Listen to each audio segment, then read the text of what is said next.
So one of the hats I wear here at Monmouth University is a somewhat unthankful chair of the Sustainability Advisory Council, where we meet a couple times a semester and discuss topics and issues around sustainability science, and what we can do as a campus community to promote sustainability. I never know who will come to the meetings, but I can guarantee you there's always going to be a handful of students there. And it's inspiring to see the students come. They come with such passion about the issues, and they come with solutions. They come with ideas. And so when Professor Abate asked me to moderate this panel, I said absolutely, because our students are doing such impressive work around these issues about climate change and those impacts, that it's great to be able to highlight their work. And so we have a panel of 3 students here today to kick us off, which I think you'll find extremely impressive. So our first panelist is Kelly Hanna. Kelly is a senior marine environmental biology and policy major with a minor in public policy. She has participated in a variety of research projects around conservation and sustainability while here on campus, and also in Eleuthera in the Bahamas, where she's gone twice to work on issues around assessing ecosystem parameters native to the island. She's actually contributing to a chapter towards Professor Abate's forthcoming book on climate change and the voiceless. So she's actually a scholar working on these issues. She plans after graduation to attend law school and pursue a career in environmental litigation. So we wish her well. Our second speaker is Michael Scognomillo. Michael is a junior at Monmouth University, majoring in clinical laboratory science, the concentration in medical lab, and a minor in public policy. He's participating in the MLS program at the Rutgers University School of Health Professionals throughout 2019 and 2020, and he'll graduate from Monmouth in 2020. He's a member of the honors school here at Monmouth and is in the process of writing his honors thesis. And after graduation, he plans to pursue a master's degree in clinical laboratory science with the aspiration of working as a health scientist in the Center for Disease Control and Prevention. And then our last panelist, Kaitlyn Smith, is a senior here as well at Monmouth University, majoring in marine environmental biology and policy with a minor in political science. She has a passion for the environment and plans to pursue a career in environmental law upon graduation. She has many, many honors. She's treasurer of Tri Beta Biological Honor Society and a member of Phi Eta Sigma Honor Society. She's a School of Science peer mentor, a tutor for MEB courses, and has spent much time overseas studying at Monmouth-affiliated campuses and universities. So you can see the panel is quite impressive already, and just waiting to hear him speak. So I'd like to invite Kelly up first to give us a talk on, come on, I have to find your presentation.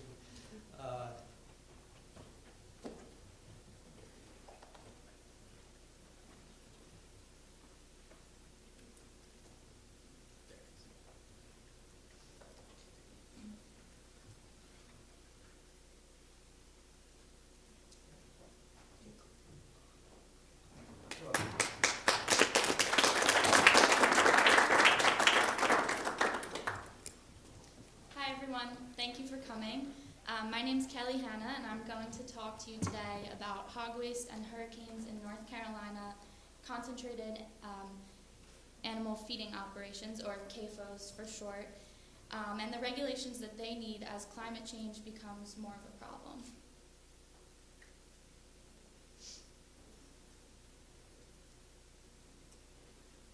Okay, so I'm going to start with an overview.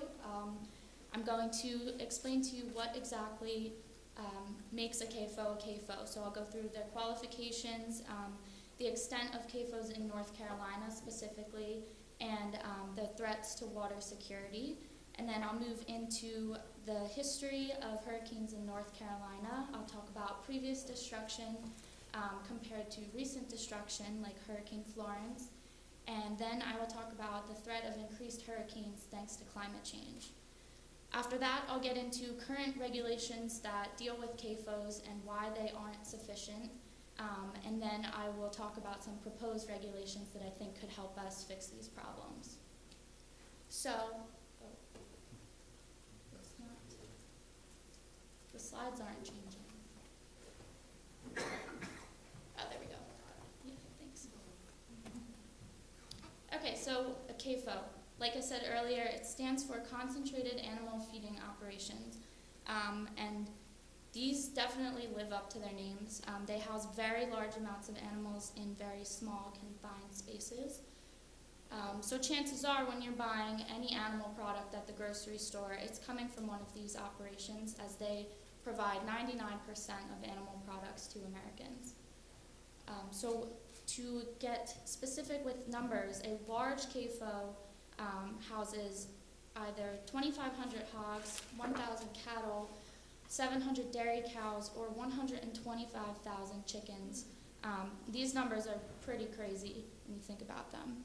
And they have to be on the premises for at least 45 days out of the year. So this is a picture of a CAFO in North Carolina. And as you can see, it takes up a relatively small portion of land. The buildings, there can be multiple buildings, but just if you look, there's a truck in the picture, so for scale, these buildings aren't that large. There's thousands upon thousands of animals in there, and to be clear, those brown pits behind them, those are not swimming pools. You would not want to dive into one of those. But you can see that those pits are almost bigger than the buildings, so I'm going to get more into that as we keep going. So North Carolina is no stranger to these CAFOs. They're pretty much the status quo. They're all throughout the state. And basically, they have the second largest hog farming industry in the entire country. That's just following Iowa. It generates $3 billion annually, which is a ton of money. And to be exact, there are 2,300 CAFOs, hog CAFOs throughout the state. And in those CAFOs, there are more than 9 million hogs being farmed at one time. So if you average that out, we get about 4,000 hogs per farm in those tiny buildings. So I wanted to show this picture because it depicts the density per county in North Carolina. So the darker the red, the higher the density. And as you can see, which I really wanted to point out, the counties with higher density of hog CAFOs, they're all closer to the coast. So that's going to present some really intricate issues with water quality. And a big question, which I'm sure some of you are wondering, with as many animals being compact into these small buildings and as many CAFOs that there are throughout the state, where does all of the waste from these hogs go? So those brown pits that are not swimming pools, they are actually called wastewater lagoons, and what they are is they are unlined man-made pits. Basically what happens in these CAFOs is that water is used to kind of take all of the waste products underneath these animals and distribute them into these lagoons. So there are 4,000 of these lagoons throughout North Carolina, and 170 of which are located within the 100-year floodplain of the state, and 136 are located within half a mile of a public water well. And there are 10 billion gallons. This is throughout all of the CAFOs in the state, not just hogs. 10 billion gallons of wet waste is produced annually. And just to give you a perspective of just how much that is, that can fill 15,000 Olympic-sized swimming pools, so nothing that you would want to be diving into. This is a map of density of hog CAFOs within the largest river basin in the state of North Carolina. That river basin is called the Cape Fear, and it takes up over 9,000 square miles. And so each orange dot in that picture indicates a hog CAFO. So you can imagine what would happen if this river basin floods. and there's all of those wastewater lagoons at those CAFOs within that river basin. So what happens to these lagoons during flooding?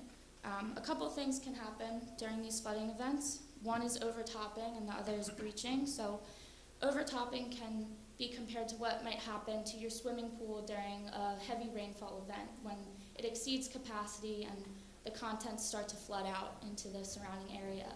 And then breaching is pretty much when the system is basically compromised and all of the contents just kind of come flooding out.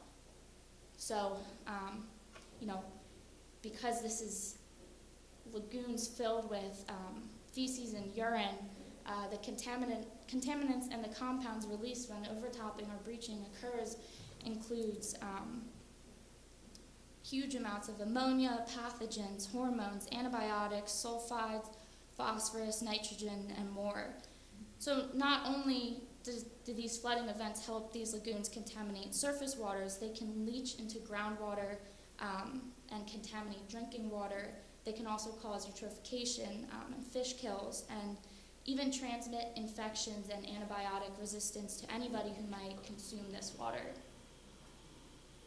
So this picture I wanted to show you because you can see just how high the water might get during extreme flooding events. So it's all the way up to the roof of those buildings. And if you zoom in on that building closest to you, you can see that the hogs that are in these facilities are basically just left to die. They are not removed. A lot of the times their corpses are just seen kind of floating down these floodwaters. And these ones here, they've made their way to the rooftop, but chances are they're not going to make it. So, given the audience in the room, I'm sure none of you are thinking, well, these flooding events, they only come once every 100 years, so is this really something we should be worrying about? We all know that this isn't true, and I want to reiterate that because of climate change, these floods, as consequences of Category 3, 4, and 5 storms, they're going to increase by as much as 20% by the end of the century.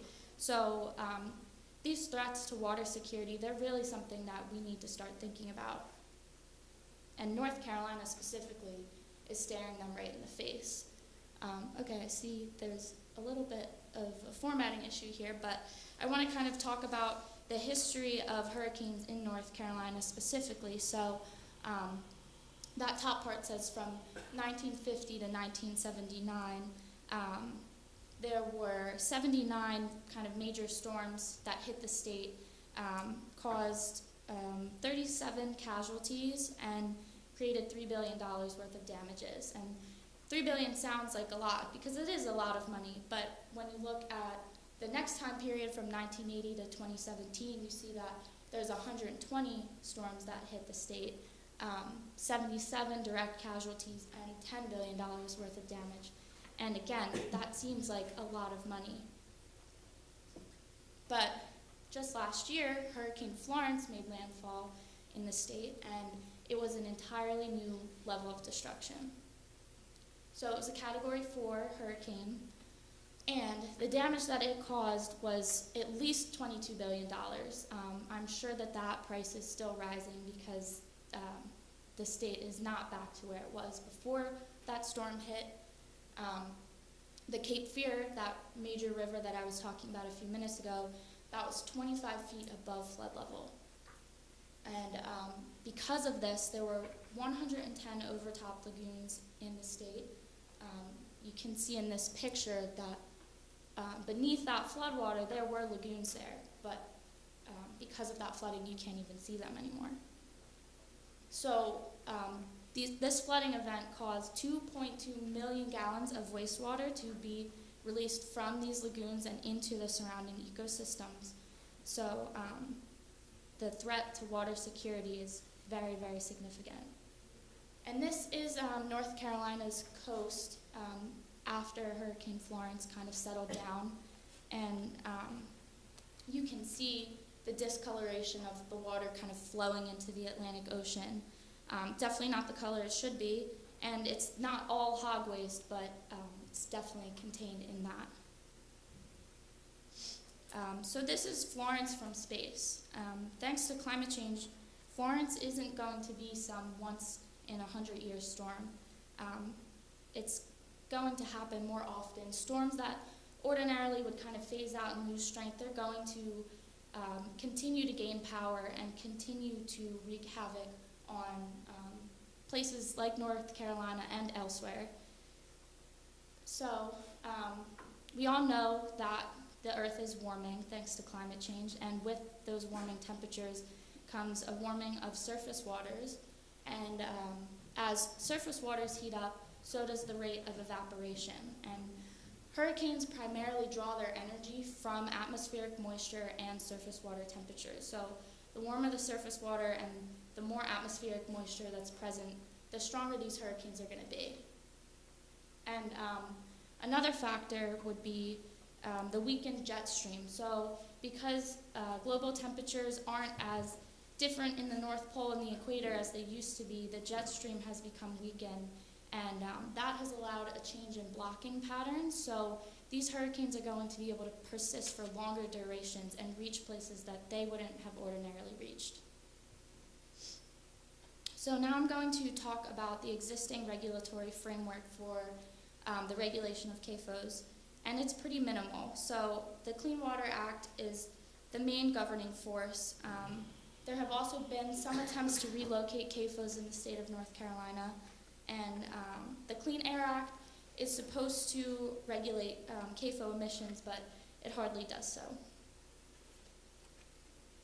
So starting with the Clean Water Act, the main job of the Clean Water Act is to maintain water standards. Point sources of pollution are required to get permits from the National Pollutant Discharge Elimination System and follow total maximum daily load standards. So when lagoons overflow, they're included in this broad exemption for stormwater runoff. So this basically exempts them from any liability that they would face, including contaminating all of this water.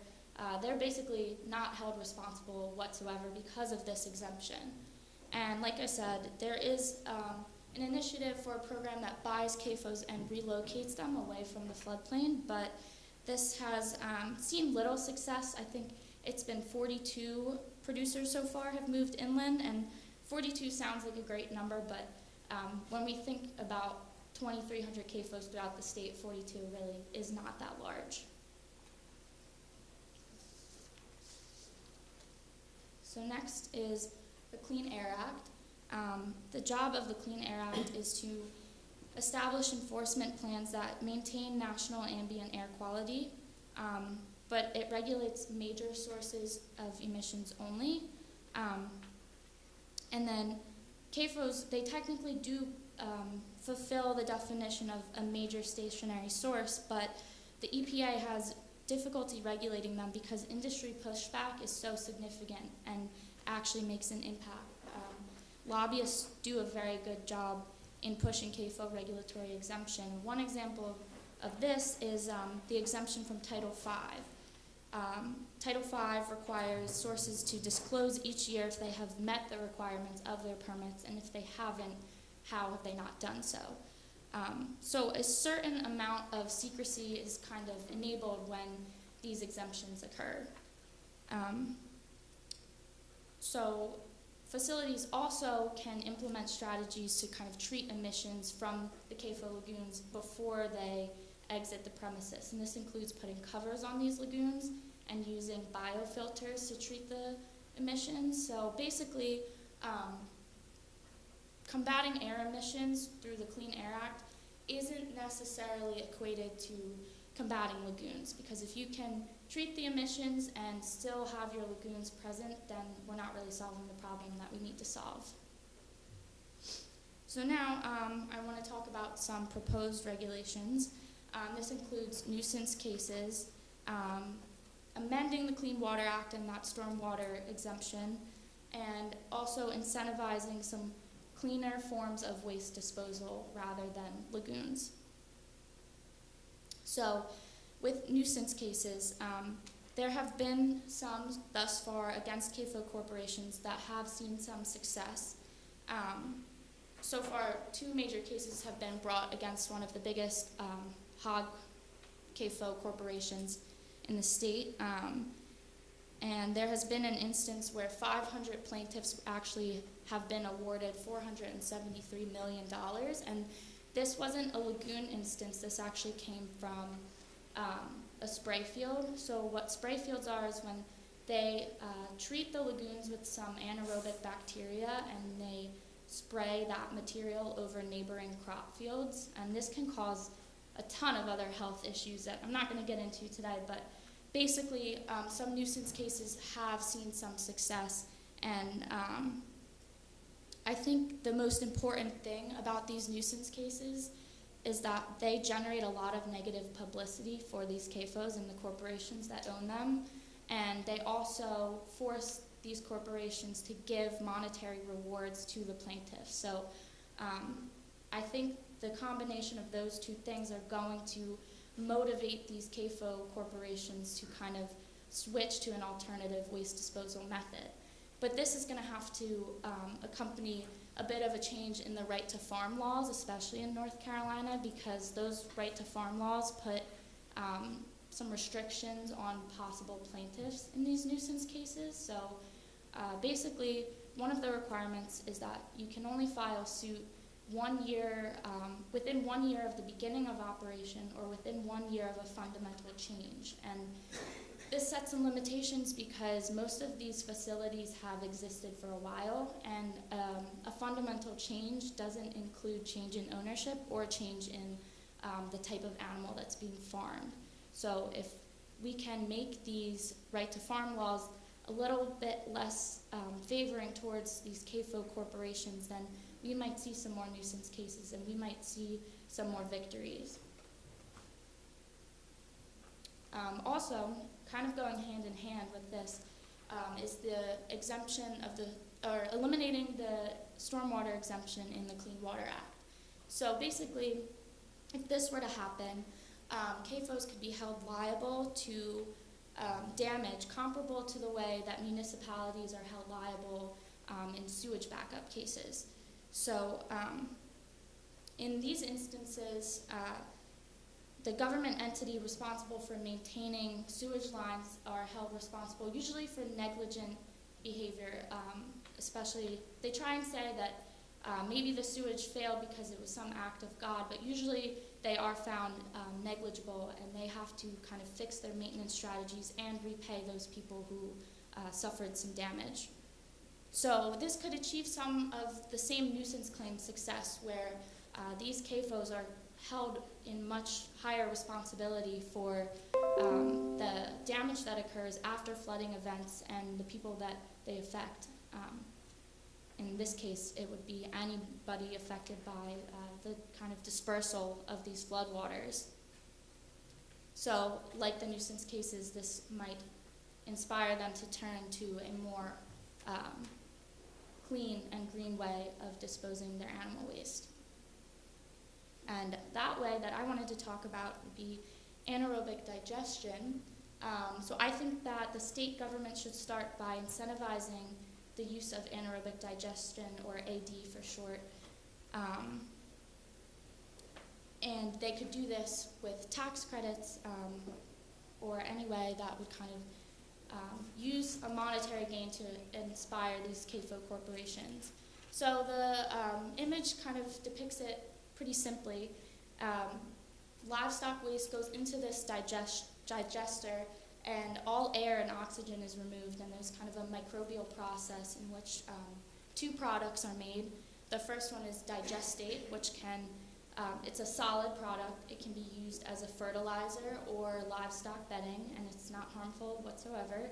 And then biogas, which could be very, very useful in an energy source for electricity and for heat. So what's special about biogas is that it's mainly composed of methane, which is the same component of natural gas, which is something that a lot of the United States uses as a source of heat and electricity. And what's even more special about it is that we wouldn't have to drill or excavate anything in order to get this biogas. and there's no combustion, so there would be no greenhouse gas emissions whatsoever. And an example of a facility that actually incorporates AD is called Green Mountain Power. It's based out of Vermont. It eliminates the need for over 14 lagoons, and that's because it takes the waste from 14 CAFOs, which house 13,500 cows, and it puts them through this process. It also prevents the emission of 73,000 tons of methane annually, which is huge, and it powers over 3,000 homes.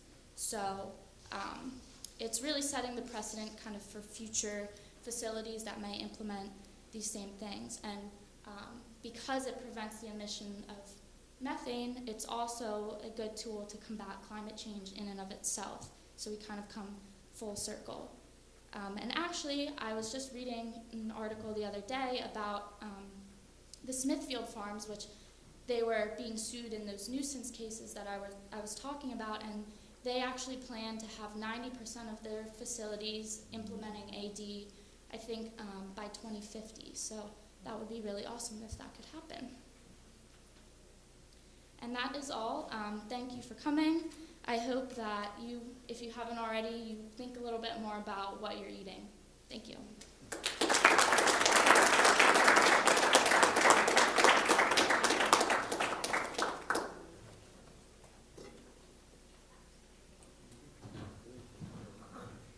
Thank you, Kelly. That was really very good. I didn't say this before, but we will have time for questions at the end of the panel, so I think we just hold them will be good. Our second speaker is Michael Scognomillo. He's going to talk to us about vectors and malaria and all kinds of fun things.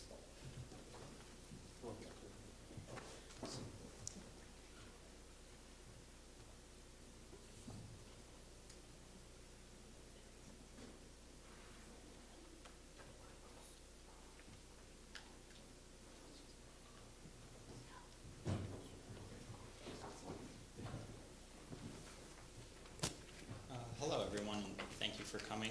I'm Michael Scognomillo, and I look at a different aspect of climate change, which is disease distribution, which is sometimes not thought of as an effect of climate change. So specifically, I looked at climate change and how it's increasing the distribution of mosquito-borne illnesses, especially in coastal areas, which will be at the forefront when diseases start to spread. More specifically, I looked at malaria. So malaria is a mosquito-borne parasite that infects the red blood cells of humans.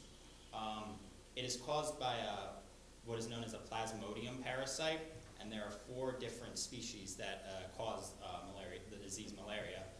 P. falciparum, vivax, ovale, and malaria. Malaria can cause these flu-like symptoms such as fever, chills, sweats, and headaches. And it can result in more severe complications, such as organ failure. You can result in hemoglobin in your urine, which is not a very good thing to have. And acute respiratory distress syndrome is another aspect that can happen. And a bunch more can result in complications from malaria. So I wanted to show that the 4 different types of parasites that cause it, they look different, they have different life cycles and growth rates, which is makes it more difficult for public health officials to combat the disease, because some of these parasites are more resistant to drugs than other ones. So these are the 2, vivax and malaria, and then ovale and falciparum. And falciparum is the one that public health officials are more concerned with, because it transmits at a faster rate, is more has a higher death rate, and is becoming drug resistant, which is a common trend in microorganisms we've seen in the past couple of years. So here are some infection rates that we've currently seen. We have about 1,700 cases diagnosed in the United States each year. These are primarily from return travelers and immigrant populations, and it's described as import malaria. But there are 212 million cases globally, and about 429,000 people died from it in 2015. And it also has massive economic effects on countries that have malaria. So and the whole continent of Africa, it has cost around $12 billion a year in preventative measures, treatments, and premature death. But efforts by organizations such as the CDC and the World Health Organization have saved around 6.8 million lives, so we are trying to combat the disease. So it's important to discuss how malaria is transmitted because it has a direct correlation with climate change. So the vector for malaria is what is known as the Anopheles mosquito. It's a mosquito found worldwide, and it is found in the United States and in New Jersey. The mosquito lives. People become infected with malaria when an infected mosquito bites you, and the mosquito ingests the parasite from another infected human. So there's this big life cycle that is connected between the two. So what is difficult about the parasites when they infect humans is they have two ways of reproduction. They can reproduce sexually, and they can reproduce asexually. They reproduce sexually inside of a mosquito, which can takes around 10 to 18 days inside the mosquito. Once they have grown to a motile stage where they're able to move about on their own, they go into the salivatory glands of a mosquito, and that's when they are injected into a human when the mosquito goes to bite on a human. From here, they will infect humans' liver cells, where they will continue to grow into what is known as the asexual reproduction stage, where the cells are able to continue to divide in the liver, and once at about 2 weeks, about thousands of cells will emerge from liver cells and migrate into your red blood cells, and that's at the stage where you'll start getting symptoms of the disease. And then from here, the parasite is able to change and become sexually reproductive, and that's when it'll transmit back to the mosquito and continue its life cycle. So with that biology lesson, as you can see, this is kind of what the life cycle of a parasite looks like, and it's a very complex one, which kind of causes issues when trying to diagnose and treat it. And the reason I've gone into discussing this is because malaria and temperature have a direct correlation, both with the mosquito and the parasite itself. The Anopheles mosquito can only survive at temperatures between 17 degrees Celsius and 33 degrees Celsius. Not only that, that's the adult mosquito. Juveniles have a different rate of survival in temperatures, but between 16 degrees Celsius and 35 degrees Celsius is where they find recruitment is. And recruitment is defined as juvenile mosquitoes transitioning to their adult stage of life, and only the adults are able to pass on the disease. Onto that, the parasite also, the Plasmodium parasites also require different temperature rates for survival. So around 30 degrees Celsius is its optimal temperature, but certain different species can grow at different temperatures. About 15 degrees Celsius is the minimum requirement for P. vivax to grow, with 20 degrees Celsius being the minimum temperature to support the growth of P. falciparum. And based on this, researchers have been able to make distribution models, predict how malaria is going to distribute over the course of time. So what I want to point out is the first one, the top left. That is what malaria looked like prior to 1952, before the U.S. government and other organizations attempted to combat the disease. The top right is kind of where we're at now with malaria, how it's spread throughout the world now. And so the other models have different factors they've calculated. So C and F, which would be the bottom middle left, and the one that says F is kind of the current model used. If we continue our current preventative measures against malaria, it's going to spread sort of how they're predicting in those two, with D being distribution models based on just P. falciparum and climate data, so how the Earth is continuing to warm and how they see it spreading. And then the other two, the bottom one is modeling for just arid areas, and then the last one, E, which is the one right next to F, is malaria distribution without any preventative measures. If we take a back seat and just let it spread, it kind of just goes all over the planet, and the United States kind of gets all engulfed with the disease. Based on this, researchers predict that C and F are the most likely distribution models. But the problem with that is we have distribution coming to the United States no matter what, and specifically in Florida, the South Florida coast is where researchers predict that malaria will show itself in a couple of years if we don't take any type of preventative measures. And also I want to point out that these models they think might not be 100% correct because they can't factor in all different aspects that apply to this, and they consider political, socioeconomic, and human migratory patterns as three factors that they are unable to count into these models that will have an effect on how malaria distributes around the world.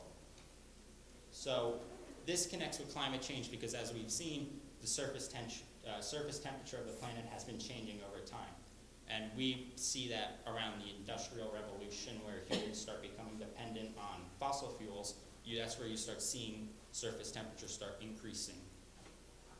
And here's a more direct look at the United States and how certain areas are going to start getting warmer and warmer by May of 2030. And Florida is one of the areas of the United States that will continue to get more and more warm. Not only that, we have to also look at precipitation rates. This is a modeling of precipitation rates from 1981 to 2010, and where you can see Florida gets a lot of precipitation rates. And the reason this is important is because both temperature and precipitation are requirements for malaria to spread because the mosquito needs to be able to propagate, and it needs stagnant bodies of water to reproduce.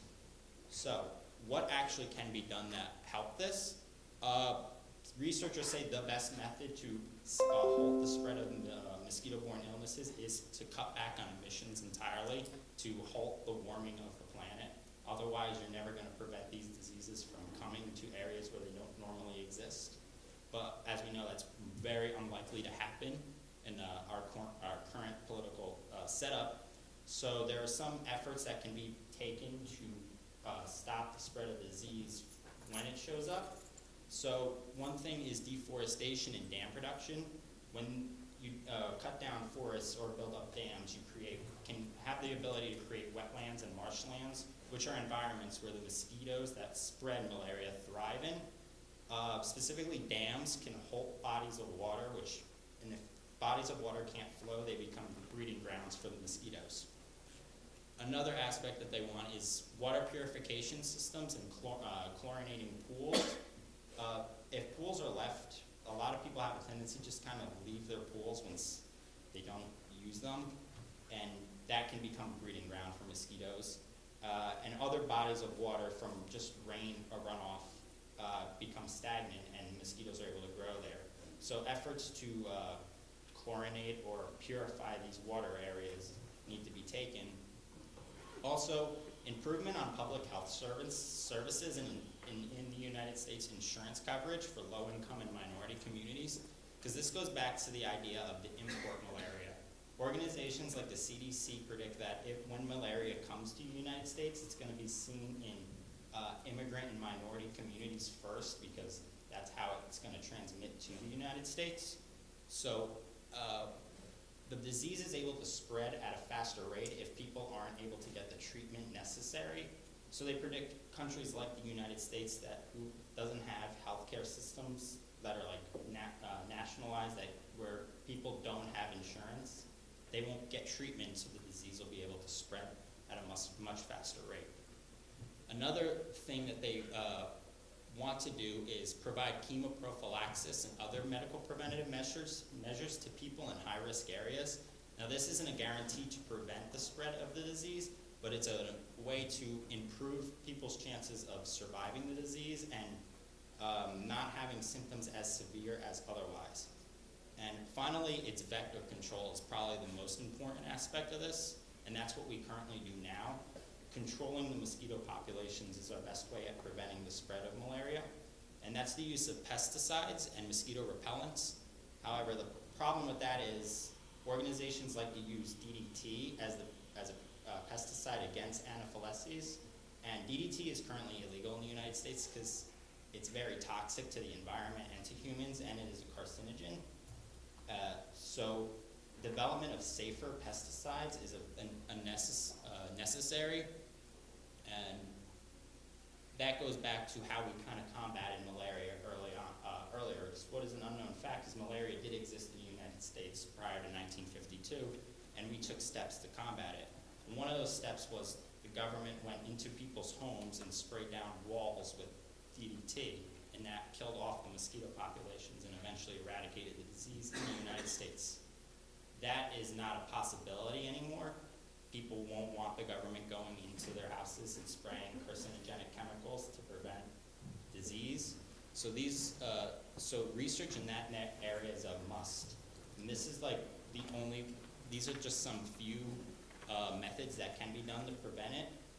And that's probably where we're at now currently. More research has to be done into this field, as it's now, they just are pretty much at the stage of modeling the disease distribution. They don't have many ways to prevent it. So that's pretty much my presentation.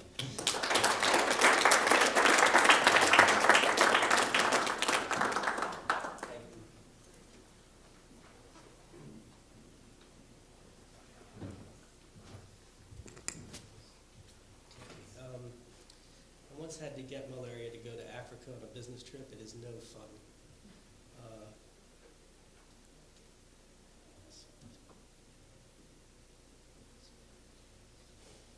So our last speaker in this session is Kaitlyn Smith, who's going to talk about transfer development rights and rolling easement as a way to promote coastal resilience in New Jersey. Let me just find the mouse.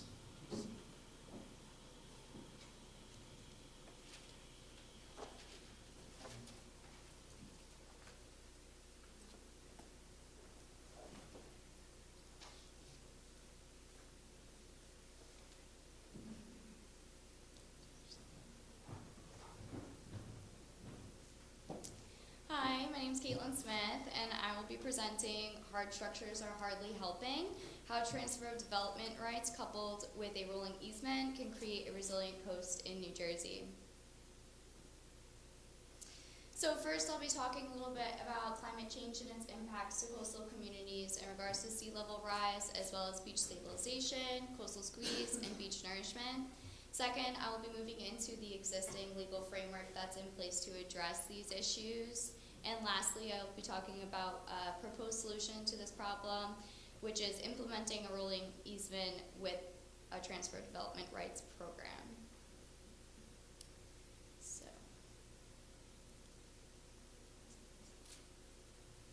waiting to play this animation.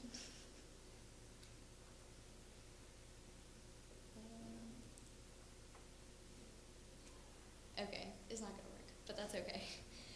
So the basis of this issue is sea level rise. So to talk about it a little bit, the idea that anthropogenic activities are resulting in an increase in CO2 and other greenhouse gases in the atmosphere. These gases absorb infrared radiation, causing an increase in global atmospheric temperatures.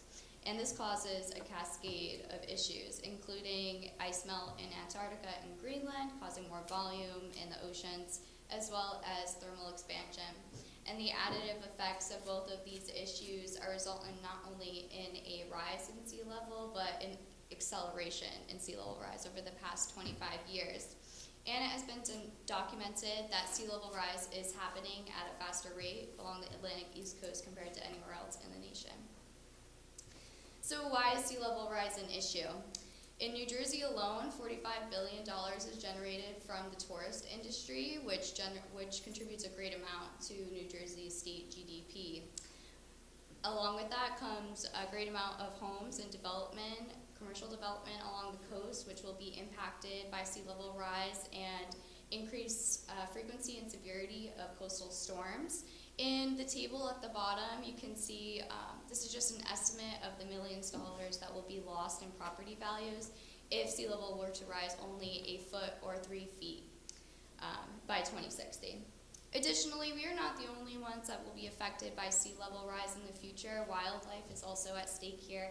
They do use the tidal zone in the coastal area for habitat, and they will be impacted as well. Coastal erosion is also an issue in New Jersey, and to combat this issue, we use 2 different types of beach stabilization methods, As you can see on the right, these are your soft structures. These are more naturally occurring structures, including the formation of dune systems, planting native vegetation, and living shorelines to protect the coast. And on the left, these are more man-made and hard structures, which cost a lot of money. These are your seawalls like you see in Monmouth Beach, and jetties and groins.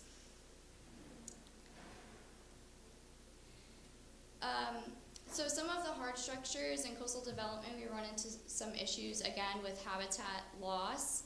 Coastal squeeze is an issue that as the sea level rises, the shoreline will naturally recede landward. And as that happens, the exposed beach, or the area that we recreate on, will be squeezed between the rising shoreline and any coastal development or hard structures in place. And this is not only an issue for us. I wouldn't want to be relaxing on that beach to the right, but also for habitat and other wildlife.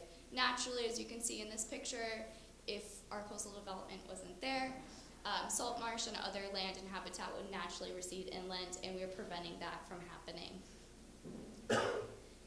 So to prolong coastal squeeze, we participate in beach nourishment. It involves the relocation of sand from offshore areas through dredging and dewatering of it and placing it on the exposed beach. This has impacts to benthic organisms where we get the dredged material from, additionally to coastal organisms that might be nesting in the area where the sand is being placed. Additionally, while this is used to combat erosion, in some areas it actually increases coastal erosion by changing the topography of the beach. Also, we spend millions of dollars on this each year, and it's a cyclic process, so in the long term it will not be economically feasible. So some existing legal framework that's in place. We have the Shore Protection Program. The goal of this program is to protect coastal communities from erosion, storms, flooding, and sea level rise. It is administered by the U.S. Army Corps of Engineers and the Bureau of Coastal Engineering. It is funded by the Shore Protection Fund with an annual budget of $25 million towards coastal protection projects. However, the issue with this is that most of the money is spent on hard structures and beach nourishment, and as we talked about, they're really just short-term solutions with long-term environmental impacts. There's also the Blue Acres program. This program was implemented in 2007, and the goal of the program is to buy out damaged homes in flood-prone areas, but it was not really used until after Superstorm Sandy, when then $300 million was designated towards the buyout of damaged homes. This program was a success. Over 600 properties were purchased in Sandy. However, this program is really reactive rather than proactive, and coastal communities are the ones that are mostly impacted by sea level rise, and they should be focusing and preparing for future loss rather than acting after the fact. We also have the Coastal Barrier Resources Act. The goal of the act is to protect coastal barriers or areas that are biologically rich and prone to damage from hurricanes and storms. Once an area is designated as a coastal barrier, it prevents government subsidies from encouraging development, such as allowing flood insurance. So non-government parties are able to develop on this area, but they just must take on any of the costs associated with it. So the issue with this is it only applied to a few places along the New Jersey coast. You can see the areas in red, and development has persisted in these areas. Lastly, we have the State Transfer of Development Rights Act in New Jersey. This is used to preserve open space, either historically important or biologically important areas. What happens is property that is in these areas that we want to preserve or sending areas, the property rights of homeowners in that area is separated from the property, and they can then sell the rights to buyers in areas, in receiving areas that want to continue development in that area. This program has been widely implemented and used in New Jersey. It's been used to save several acres of farmland, as well as over 50,000 acres of pinelands, but it has not been used on waterfront property yet. Proposals. So some background, Texas has an Open Beach Act currently implemented. The Open Beach Act utilizes a rolling easement, which is consistent of two factors. The first is it prohibits hard shoreline structures, like we talked about, seawalls, as well as jetties and groins. And the second factor is it requires the abandonment of development once the mean high tide has reached it. And these two factors are necessary to preserve the public's beach access. So under the public trust doctrine, we all have the right to access the tidal beach as it is a public trust resource. So to preserve our right, this is necessary in the future to prevent any disputes with private property in accessing the beach. Secondly, this will reduce costs to government through insurance, resources, and emergency responders. So applying rolling easement principle to New Jersey, we could use the Open Beach Act as a template, place a ban on hard structures, and instill a program to remove any existing high-risk structures and replace them with soft ones. This could be funded by the Shore Protection Fund because less money would be allocated to hard structures as well as beach nourishment, because like we talked about before, there is only a short-term solution for this issue. Secondly, to address the coastal retreat aspect of the program, it can be enhanced by coupling it with the TDR program. Instead of just forcing people to abandon their homes, they could take part in the TDR program and sell their property for the value of their home to an area of development that is increasing within the state. And this is a good solution because the TDR program encourages conservation while also promoting economic growth within the state. Additionally, it costs no direct money to the federal government because it's solely funded by private funds. Also, the TDR Act already recognizes that sending areas can be waterfront property, and this entire program could be enhanced if the tidal zone was designated as an area of ecological sensitivity, since as sea level rises, threatened and endangered species will likely be impacted as well, and the tidal zone will be designated as an area of critical habitat. So obstacles to implementing this would obviously be lack of support from coastal communities. Florida had a voluntary TDR program and it was not as successful as hoped because receiving areas are viewed as unattractive to buyers.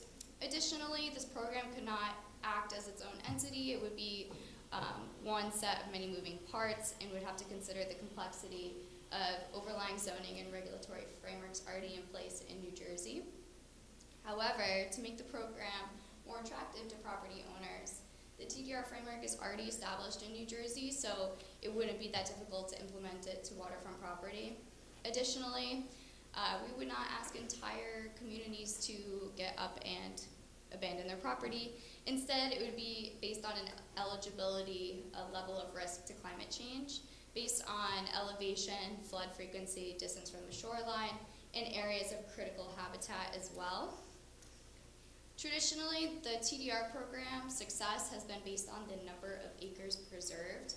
However, I believe this should be revised to enhance the economic component of the TDR program to include the success of the transfer development.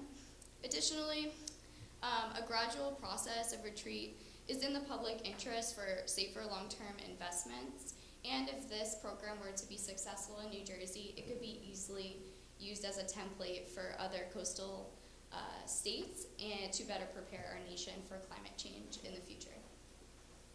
Thank you.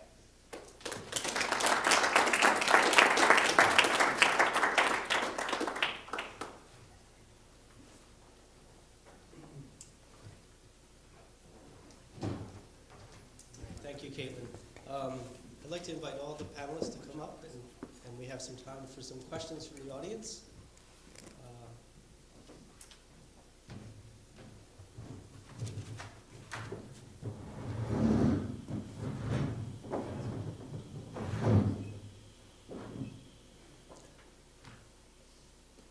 I have a question for Kelly.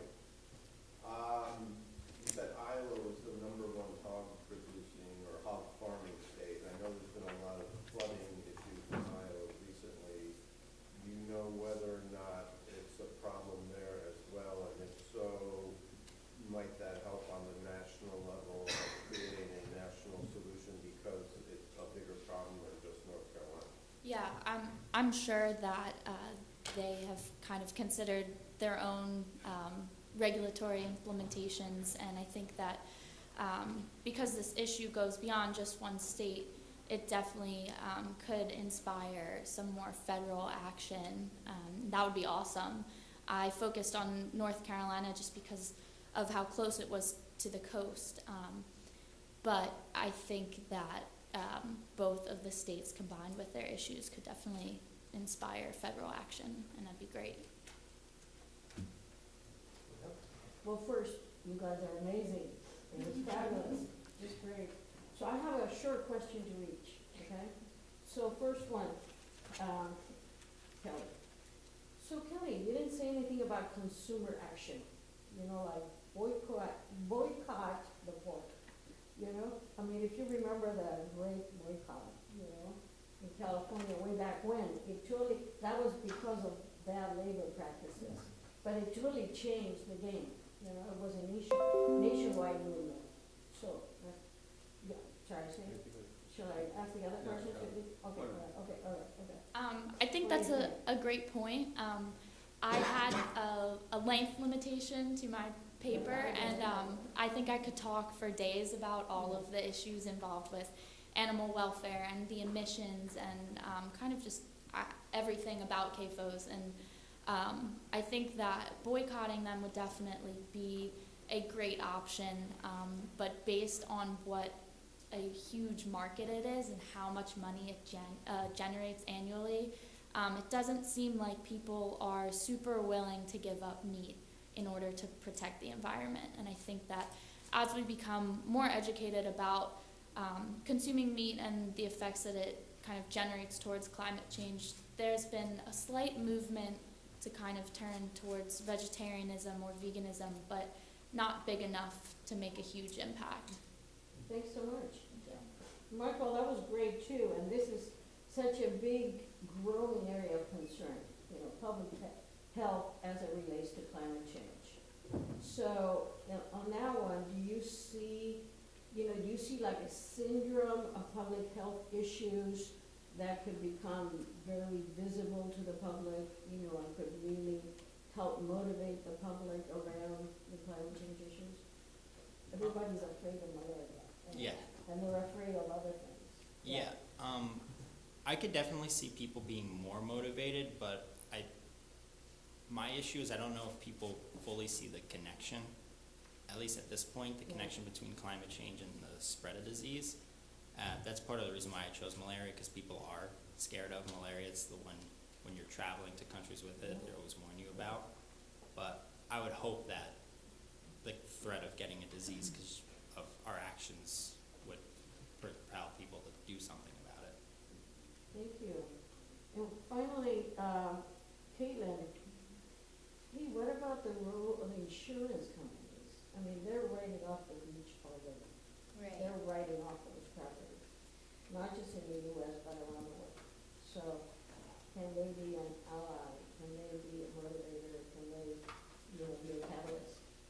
Right, so I think that was the idea with the Coastal Barrier Resources Act, to designate those areas as coastal barriers and preventing insurance in those areas, but it didn't stop development in those areas, and I think that's because everyone wants to live by the coast, everyone wants waterfront property, and they're just thinking in the short term rather than the long term. So I think the real issue is human behavior and just building bigger and stronger rather than slowly retreating from the coast, which is what we'll have to do eventually.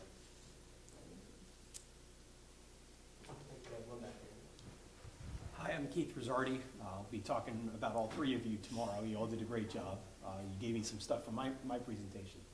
First question for Michael. You said we're in jeopardy in South Florida of having malaria come take over. It strikes me that if that's true, then don't we also have the risk of summertime waves of malaria going through the entire United States? Definitely. I think some of the models do show that seasonal malaria for certain areas, like on the East Coast and other areas, can happen, definitely. Okay. My next question is Kelly and Kaitlyn. Both of your presentations at the end, you rely on local governments to to save us. We're either depending on local government to regulate the hog farms, or we're depending on local government to help us through TDRs. What do you do with the problem that local governments issue variances and waivers of their own rules all the time?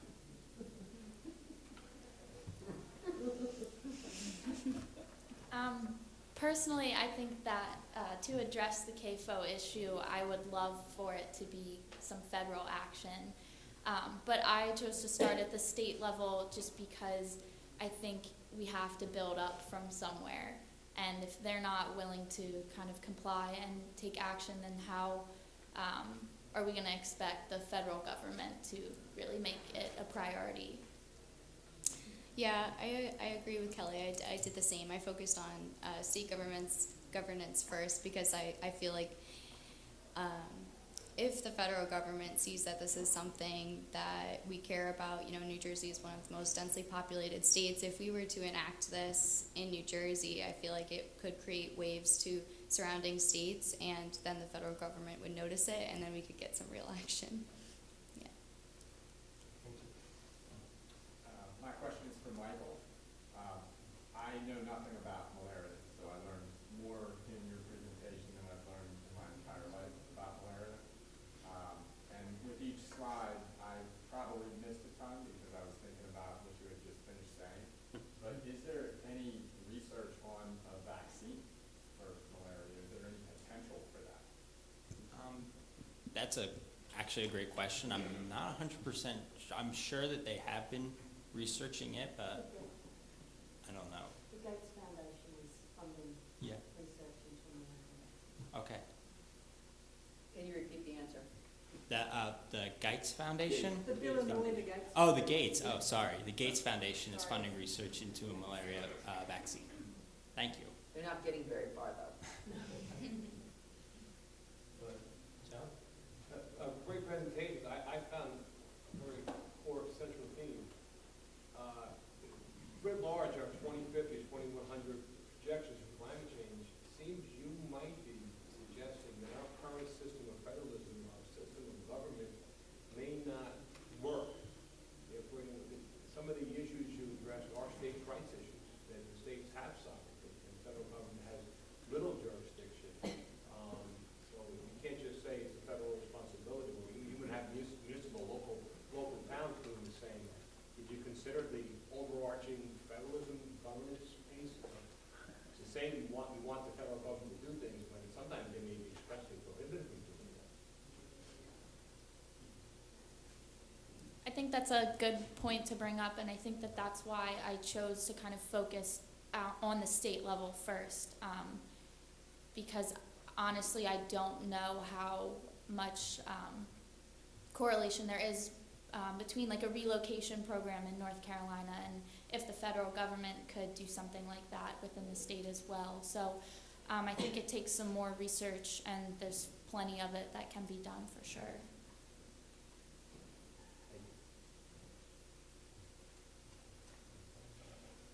Back here. I saw you all had some interesting recommendations.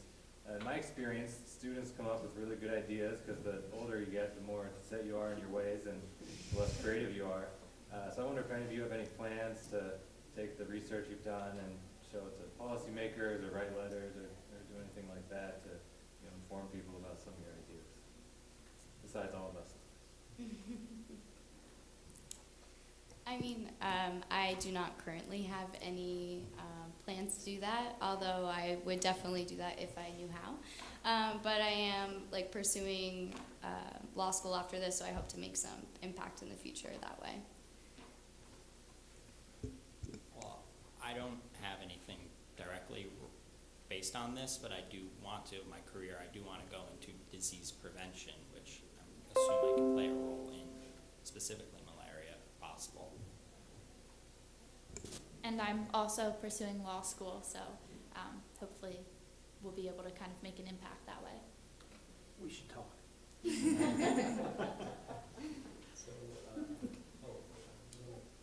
Jan? Thanks to all three of you. I really enjoyed all of your talks. I've got something for everyone as well, so I'm just going to be a bit greedy if I may.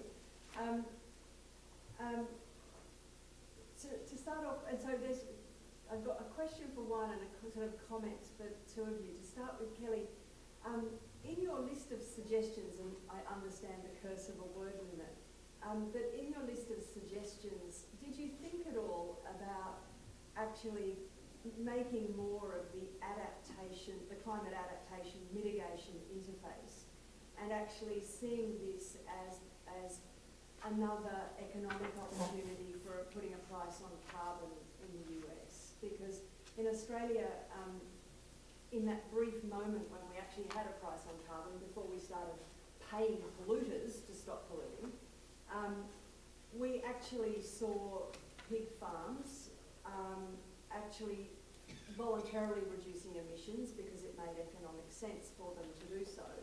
Now they actually get funded through a reverse auction system because it is so cheap for them to reduce their emissions. And I know that you're not principally concerned with the methane issue, but you raised it as one of the win-win opportunities.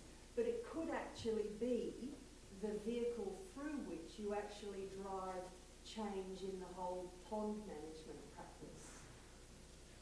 I think that is some great research that I would love to keep building on.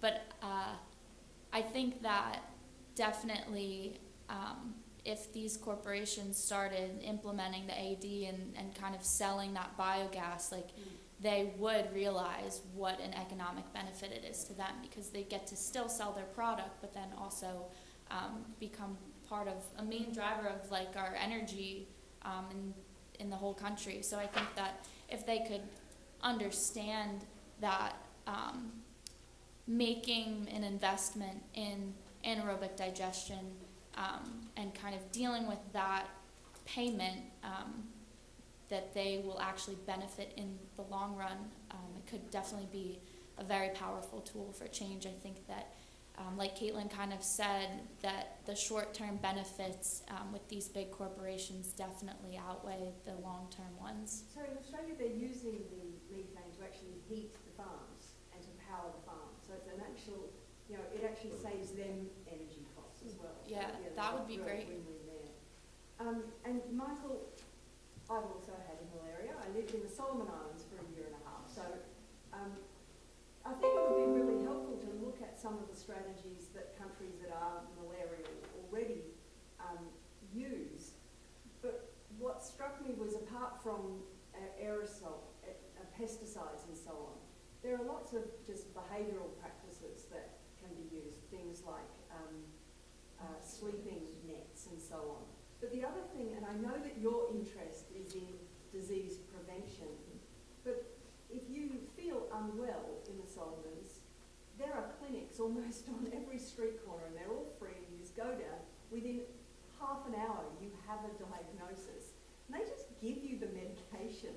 So there is another side of the disease management coin, and that is to get people better as quickly as possible. And I think that that's a part of the equation that neither Australia nor the US are doing particularly well so far in some of these tropical diseases that are likely to spread. What are your thoughts on that? I definitely agree with that as part of why I brought up the idea of improving healthcare and definitely coverage in the US, because people who don't have health insurance coverage here, they get the disease, it's going to take longer for them to get treatment, which they won't be healthy, and that's more time that the disease can then be picked up by another mosquito and spread. So access is definitely one of the more important aspects of dealing with the disease. I agree with you. Prevention's better. Thank you. Kaitlyn, you're my question, and you might not know the answer to this, but I'm trying to remember. I haven't looked at the Texas Open Beaches Act for a while, and I'm wondering about what the wash-up, no pun intended, has been following the severance decision, which was the one where the court decided that the act didn't operate where there was a massive storm event that caused erosion. It only operates when there's gradual loss of land through avulsion, I think. Yes. Yes. And the upshot of that, as I understood it at the time was that the state refused to do beach replenishment. So it was a loss for the private landholders because they had this really crappy beach, but it was actually also a loss for public beach users because it wasn't worth the state's while and the local government's while to actually do any kind of beach nourishment. So it actually ended up, it seemed as though it might end up as having a sort of a perverse outcome. Do you know anything more about that? I didn't hear about that specifically. You said that they weren't allowing beach nourishment. No, That was the issue? If it was going to be private land, why bother? If it was private land, why would the state subsidise the retention of private land? So Right. they said, oh, basically get lost. We're not going to help you. Yeah, so I haven't heard about that. That's something I would definitely like to do some more research on. But I did look into the evulsive changes issue, and I think that if it were to be implemented here, that we shouldn't allow that. Like if shoreline does change because of an evulsive issue, then we should take that into consideration here because it is a new factor for the state, obviously. But yeah, I'm not sure about that. So just a moderator comment that Galveston Island was one of those examples, and they did go forward with beach nourishment. Originally it was just for the public beach, but because of the hurricane damage, they extended it into West Galveston, which was private. So they did make that. Why they sent them the bill. So I think we have time for one or two more. I have a question for Kaitlyn. When you were discussing the dredging, you talked about a theme. Is that how you pronounce it? Benthic organisms? Yeah. What is that? Those are just organisms that live in the sand or on the bottom of the ocean. So those are the ones that will be affected if you take from the bottom or utilize that. Have there been studies about how that dredging process and the disruption to those organisms and other aquatic life and vegetation, when you dredge that up, that maybe it actually creates a larger problem and a greater dilemma? You kind of fix the beach, but you compromise it? Have there been studies Yeah, about that? so there have been studies. Obviously, it is going to disrupt the entire ecosystem. That was part of my point. So you're disrupting the entire benthic community, which a lot of the other fish and higher trophic levels rely on. And in addition, placing that sand, which could be a different grain or consistency on top of the beach, you might even notice just walking up and down the beach the sand changing a little bit. That also just disrupts the coastal and tidal ecosystem as well. So yeah, I think definitely has long-term negative environmental impacts, and it's only a short-term solution. So that was. And then I had one for Kelly too. How many CAFOs are there in New Jersey? I'm actually not sure. There's definitely quite a few, but because I focused on North Carolina, those are the numbers that I know really well. Okay, I think one last question from Professor Adolph. Thanks again to all of you. Great job. I have a question for Mike about malaria. In your research, did you come across gene drives as a means of mosquito eradication? And I'm just curious to hear your thoughts on that technology. No, I didn't actually find anything about that. So it's this idea of introducing into mosquito populations a self-propagating but fatal gene that spreads through the mosquito population, causing self-destruction of the population. It's a type of pesticide, but it's a biotechnology route for doing that. Okay. It's been tested, it works, but I was curious to hear your thoughts on it. No, I think that would definitely be another great avenue, probably better than spraying pesticides all over the place to try and combat the mosquitoes. I would definitely have to read into it more.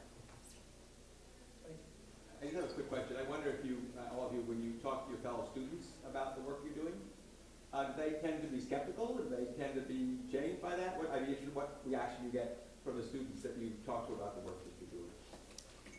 I know when I was practicing this and presenting it to some of my housemates, they're like, people are never going to leave the coast. Like, this is a lost cause. Like, you should just go home and present it.